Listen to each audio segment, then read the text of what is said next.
నమస్తే welcome to our channel.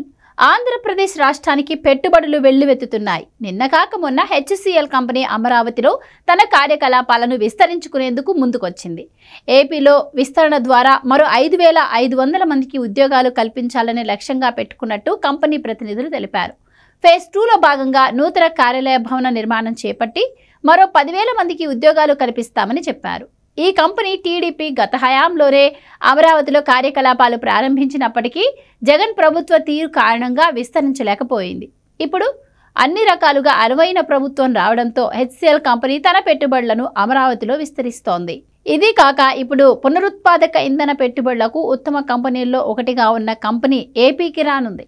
రాష్ట్రంలో $5 billion green energy పెట్టుబడులు పెట్టేందుకు గ్లోబల్ ఇన్వెస్టింగ్ సంస్థ బ్రూక్ఫీల్డ్ యాక్సిస్ ఎనర్జీ ప్రమోట్ చేసిన క్లీన్ ఎనర్జీ ప్లాట్ఫామ్ ఎవరెంట్ ముందుకొచ్చింది.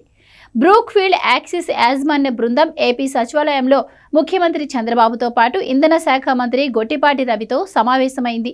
ఈ కంపెనీ ఏపీలో వివిధ దశల్లో 3,500 మెగావాట్ల సోలార్, 5,500 మెగావాట్ల పవర్ విద్యుత్ ప్రాజెక్టులను ఏర్పాటు చేయనుంది. ఈ మేరకు ఎవరెంట్ సంస్థ ప్రతినిధులు ప్రకటించారు.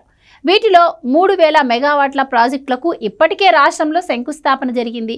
ఇక 2026 చివరి నాటికి ఆ ప్రాజెక్టులు ప్రారంభమవుతాయని వారు చెప్పారు.